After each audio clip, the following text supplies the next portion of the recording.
Հակոբյան, մինչ ազգային ժողովում 3 խմբակցություններով որոշում եք բարեկրթվել, այսպես ասած, նորանշանակ անվտանգության խորհրդի քարտուղարը անդրադարձել է ազգային ժողովում տեղի ունեցող եւ տիրող իրավիճակին, նախ ընդդիմադիր դաշտին անվանել է մանկապարտեզի սաներ եւ ինչպես կմեկնաբանեք, նորմալ է այդ խոսույթը, երբ դուք այստեղ որոշում եք ամեն դեպքում հարգել միմյանց, բայց նման խոսույթով հանդես է գալիս ազգային ժողովի նախկին նախագահը։ Տեսեք, մենք ազգային ժողովի համար սահմանել ենք բարեկրթության կանոններ, որին հետևում ենք ու նաև այսօր հենց մեկնարկին նիստերի նաև խոսեցինք խորհրդարանից դուրս ինչ-որ հարցազրույցների ժամանակ նույն պատգամավորների խոսույթին, ինչը եւս խնդրահարույց է, բայց անվտանգության խորհրդի քարտուղարը ինքնուրույն կմեկնաբանի իր ասածը, պարզ է, որ արձագանք է այստեղ հնչած հայտարարությունների, այն էլ այն միջադեպի հետ կապված, որի համար նա բազմաթիվ անգամներ ներողություն խնդրել է։ Հիմա նույնիսկ շահարկել ու պարոն Սիմոնյանի իրոք շողքի հետ, ինչպես ինքն էլ մեկնաբանել, կռիվ տալ այս դահլիճում, չգիտեմ, որքանով է նպատակահարմար։ Բայց դա ընդդիմադիրի խոսույթ չէ, Տիկին Հակոբյան, տեսեք, ինքը արդեն անվտանգության խորհրդի քարտուղար է, մինչ այդ թեկուզ ազգային ժողովի նախագահ դեռ լիներ, բայց այդ խոսույթը ինչքանով է հարիր բարձր պաշտոն զբաղեցնող անձի Հայաստանի Հանրապետությունում։ Ես կուզեի Հայաստանում այն մթնոլորտը լիներ ներքաղաքական կյանքում, որ որևէ այսպես արտահայտություն, կարիք չլիներ հնչեցնելու, բայց գիտեք ինչ միջավայր է, մենք նաև տեսնում ենք անգամ ներսում կոնսենսուս ունենալով ընդդիմության հետ, որ խորհրդարանում պետք է պահենք կանոնները, տեսնում եք, որ երբեմն չի ստացվում դա պահել, այնպես որ այն միջավայրը չէ, որի դեպքում կարող էր որևէ արտահայտություն նման կերպ մեկնաբանվել։ Նարեկ Կարապետյանն ասաց, սպիսատարած մարդկանց չենք մեկնաբանում, ձեր համար էլ է Ալեն Սիմոնյանը սպիսատարած։ Երևի Նարեկ Կարապետյանը իր հորն է նկատի ունեցել, չեմ կարծում պարոն Սիմոնյանի մասին է խոսքը։ Հակոբյան, ուղղակի տեսեք, ի տարբերություն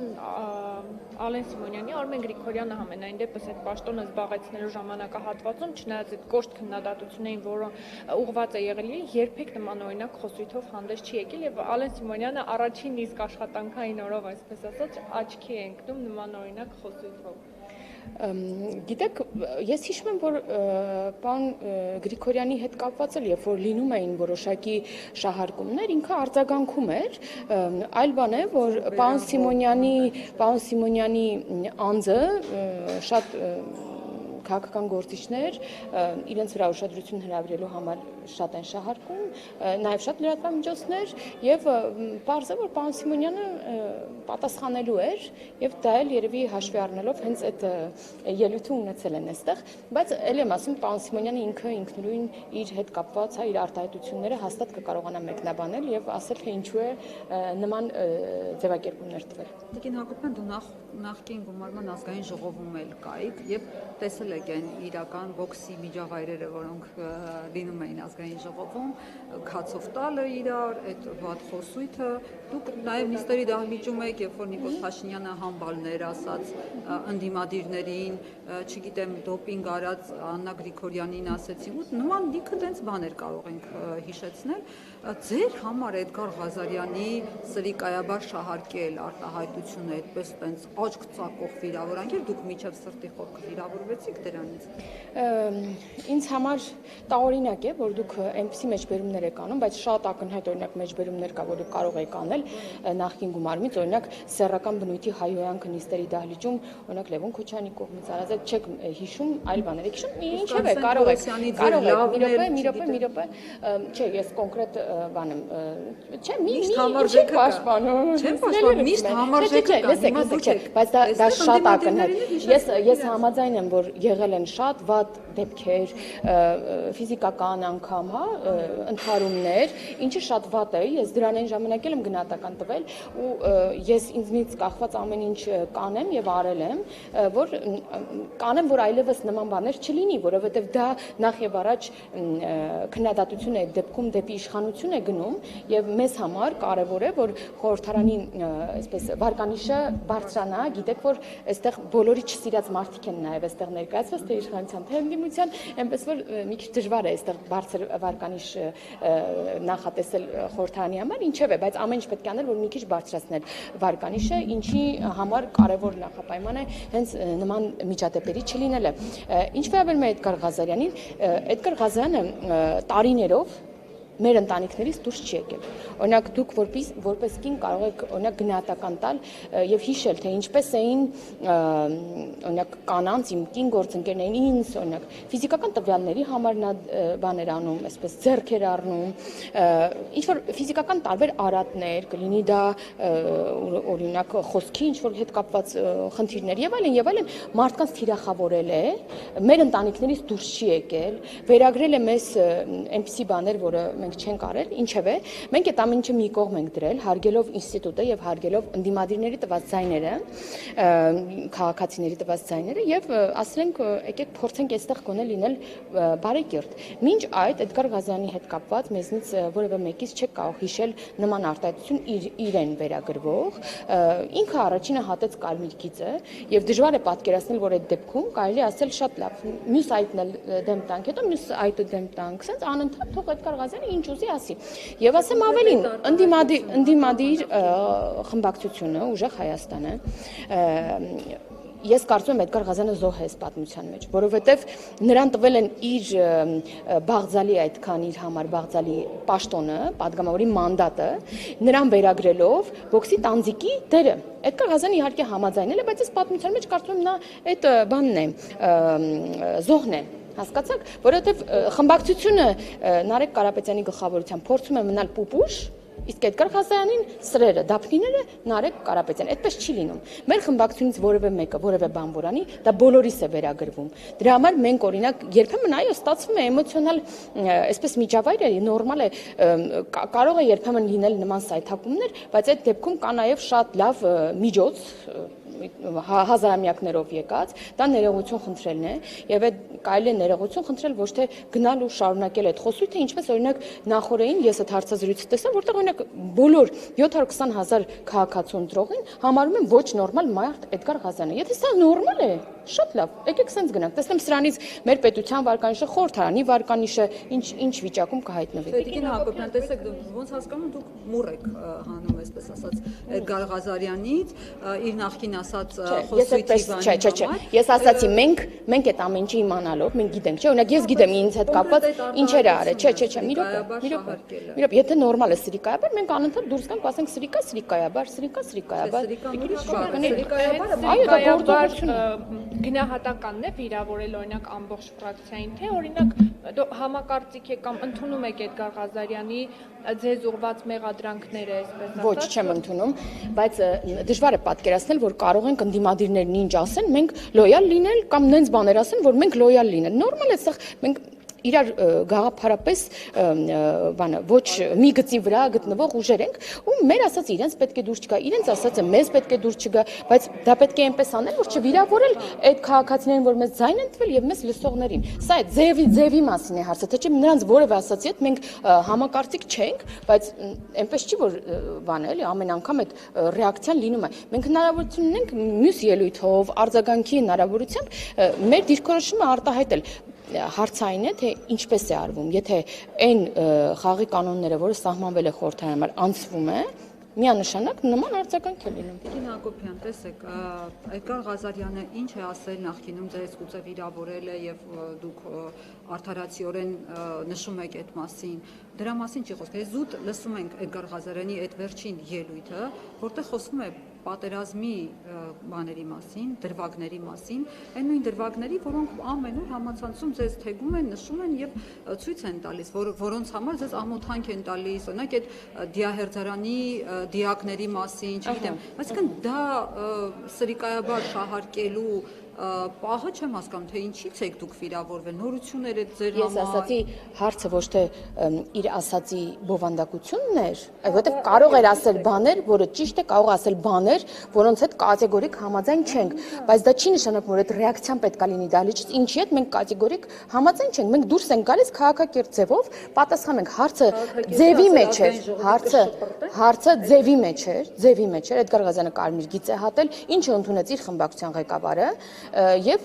ես չեմ հասկանում ինչ ենք նորից շարունակում։ Տվյալ դեպքում Նարեկ Կարապետյանը իրենց խմբակցության ղեկավարը ձայն վերցրեց եւ ասաց, որ ինքը չի կիսում եւ խնդիր է համարում եւ առանձին քննարկում են անելու, նրան հանեցին շենքից, հետո տեղը փոխեցին։ Իսկ այդ մարդիկ են այդ խնդիրը նկատել։ Դուք ինչի եք պաշտպանում Էդգար Ղազյանին իր արածի համար։ Հարցը նրա ասացի բովանդակություն չէ։ Ես իր գործընկերներից շատերի հետ բովանդակային առումով ավելի կատեգորիկ բան եմ, համաձայն չեմ, բայց դա չի նշանակում, որ տեղից պետք է գոռամ։ Բայց եթե այդ միջոցը իրենց ասածը արտահայտելու Էդգար Ղազյանի նման միջոց օգտագործեն, ինչպես նա օգտագործեց, այսինքն հատեց մեր այդ կարմիր գծերը, որը սահմանված էր, այդ դեպքում նույն ռեակցիան լինելու է։ Տիկին Հակոբյան, ձեր բարեկամներին գործի տեղավորելու հետ կապված ինձ հաճախ գրում են մարդիկ, որ բոլոր ձեր բարեկամներին ամեն մեկի միտեղ տեղավորել եք։ Ճիշտ ասած, այդ մարդիկ, որոնց անունները հնչում են, ես սիրում եմ այդ մասին խոսել, հատկապես մի լրատվամիջոց, այտենց ամեն ամիս ինչ որ նոր վերնագրով նույն բանը գրում եմ, ես այդ լրատվամիջոցին էլ եմ մեկնաբանություն տվել, որ իրենք այդպես էլ չեն հրապարակել, ինչևէ ձեզ էլ ասեմ, այդ մարդիկ, որոնց անունները իրանք անուն, ազգանով, պաշտոններով գրում են, այդ մարդիկ մոտենում են ինձ, ասում են տիկին Հակոբյան, տեսել եք, գրել են, որ դուք եք ինձ գործի տեղավորել։ Այդպես, գիտեք, ես չեմ ասում, որ իմ հարազատներից որևէ մեկը համակարգում չի աշխատում։ Ես կարող եմ այս շենքում ասել մարդկանց անուն ազգանուններ, որոնք ուղիղ փոխկապակցված են ընդդիմադիրների հետ, նույն Մեսրոպ Մանուկյանի կինը, նույն Էլինար Վարդանյանի քույրը, բայց դա նորմալ է, մարդիկ աշխատում են ու մենք օրինակ ես առաջի օրվանից էլ իմացել եմ ովքեր են այդ, էլի լիք շատ մարդիկ կան։ Ձեր բարեկամները ձեր Ընթացքում ինչ եք այդպես ասում, ընթացքում էլ են մարդիկ ընդունվել աշխատանքի։ Ինչը, եթե որևէ մեկի բարեկամը բան քաղաքականությունությամբ է զբաղվում, նրա հարազատները ուրեմն դատապարտված են չաշխատելու պետական համակ, այդպես չի։ Բայց ուզում եմ ասեմ, այս մի բանը, որ նկատում եք, չափազանցված իհարկե, մյուսն էլ պետք է կողքից նկատել։ Ու չպետք է մարդիկ թիրախավորվեն միայն նրա համար, որ նրանց որոշ բարեկամներ, այսքան ժամանակ բոլորը ասում էին, բան Ալեն Սիմոնյանի վարորդը Վարոն իմ քրոջ ամուսինն է։ Այդ Վարոին մեկը գնացել եք գտնեք, նա հարցնեք, ես իր հետ ինչ կապ ունեմ։ Չէ, բայց գրելուց լավ եք գրում։ Ասում այդ մարդի հետ կապ չունի։ Այդ մարդը իմ հետ կապ չունի։ Անուն ազգանուն կա, գնացեք գտեք։ Վարոն, Ալեն Սիմոնյանի վարորդ, Վարոն իմ հետ կապ չունի։ Բայց ես քանի տարի ասեմ այդ մասին։ Ուղղակի սիրում են գրել, հետո լավ է վերնագիր, որպես անընդհատ այդ հիմա էլ վստահ եմ, ինչ որ նույն վերնագրով նյութեր է գնալու։ Տիկին Հակոբյան, տեսեք 18 թվից առաջ հաշվի առնելով, որ այդ ձեր բարեկամները չեն եղել գործի տեղ, մարդիկ ասում են, այդ ոնց եղավ, որ հենց պաշտոն են իրենք զբաղեցնում, իրենց բարեկամները դառնում են տաղանդաշատ մարդիկ, որոնք հենց այդ գործի համար ստեղծված էին։ Գիտեք, առանձին դեպքեր պետք է առանձին քննարկել։ Հիմա ինչ որ մեկի հետ կապված կարող է հենց այդ մարդը այդ կարևոր բանն է, ուրեմն մասնագետն է, այն մյուսի համար կարող է չարաշահում է դիրքի, ամեն դեպքի համար պետք է առանձին քննարկել։ Պատմում եք, որ դուք չեք գործի տեղավորել այդ մարդկանց։ Ուղղակի ես ասացի մարդիկ կան, որոնք ինձ մոտենում են, այս շենքի աշխատակից ասում են դուք տեսել եք, որ գրել են դուք եք ինձ բերել։ Շատ մարդիկ։ Օրինակ այս շենքի իրավաբանական վարչության թե բաժնի պետը, որ էլի այդ հոդվածներում գրվում է ես եմ այդ մարդուն բերել։ Մենք այդ մարդուն մոտեցել եք, հարցրել եք ինքը իմ հետ ինչ կապ ունի։ Տիկին Հակոբյան, դուք հանձնաժողովներից որ մեկին եք պատրաստվում անդամակցել, որտեղ եք պատկերացնում։ Ես նախապես պատկերացնում եմ պետաիրավական հարցերով մշտական հանձնաժողովում գործունեությունը շարունակեմ, նախկինում գիտեք, որ արտաքին հարաբերությունների հանձնաժողովից եմ եղել, շարունակելու եմ նույն կերպ միջազգային կառույցներում հավակնել Հայաստանը ներկայացնել պատվիրակության կազմում բարեկամական խմբեր ղեկավարել եւ անդամակցել, սա ինձ չի խանգարում, մեկը մյուսին չի խանգարում, այս անգամ կշարունակեմ, կսկսեմ, հա, որպես պետաիրական հարցերով մշտական հանձնաժողովի պատգամավոր։ Այդ հնարավորություն, որտեղ օրինակ մամուլը նաև դրան էր անդրադարձել, որ դուք այդ բարեկամական խմբերը ղեկավարում եք կամ թռիչքներին գնում եք, որովհետև Ալեն Սիմոնյանի մտերիմն եք եւ դրանով է պայմանավորված։ Ինչ լավ է, բանը, ինչ որ բանը երեկո է էլի հին հոդվածների։ Տեսեք, ես ուրեմն միջպառլամենտական միություն IPU, այդ միջազգային կազմակերպության, որին անդամակցում է շուրջ 180 երկիր, ես այդ ուրեմն պատվիրակության ղեկավարն եմ, Հայաստանից 8 պատգամավոր է, այդ թվում եղել նախկինում, հիմա չգիտեմ որքան է լինել եւ ելին ինչապ, 8 պատգամավոր է պատվիրակության անդամակցում, ես այդ պատգամավորներից մեկն է։ Իդեպ 3-ը ընդդիմադիր ուրեմն պատգամավորներ են։ Դուք կհիշեք նաև 2 տարի առաջ սեպտեմբերին երիտասարդական ուրեմն համագումարներ այդ IPU-ի Հայաստանում մեծ այստեղ ուրեմն նիստը 10-րդ վեհաժողովը տեղի ունեցավ։ Ես հենց այդ երիտասարդ պարլամենտականների ուրեմն բորդի անդամ եմ ընտրված, արդեն 2 անգամ ընտրվել եմ, եւ ես իմ գործունեությունը դրանով եմ շարունակում։ Այսինքն այդ 8 պատգամավորներից անդին մեկ այլ պատգամավոր չի կարող այդ աշխատանքներին մասնակցել, որովհետև պատվիրակության անդամները հստակ են, հա, Հայաստանի այդ 8-ն են։ Պարոն Սիմոնյանը որպես ազգային ժողովի նախագահ ի պաշտոնեն եղել է նաև այդ պատվիրակության ղեկավարը, եւ ես նաև օրինակ Լևոն Քոչյանն է եկել այդ նույն բանի անդամ է եղել, այո, պատվիրակության անդամ, միասին ենք Ժնևում գործուղման եղել եւ այդ շրջանակը, որը կարող է գնալ այդ ոչ թե կարող է, այլ շատ դեպքերում պարտավորված է գնալ այդ գործուղումներին, ել չեմ ասում, որ այստեղ էլ է լինում եւ հյուրընկալող կողմն է լինում, էլի պարտավորից մասնակցել աշխատանքներին։ Սա է, թե չէ ես այլ ուրեմն բարեկամության խմբերից էլ իդեպ նույն Վիետնամի հետ բարեկամության խմբի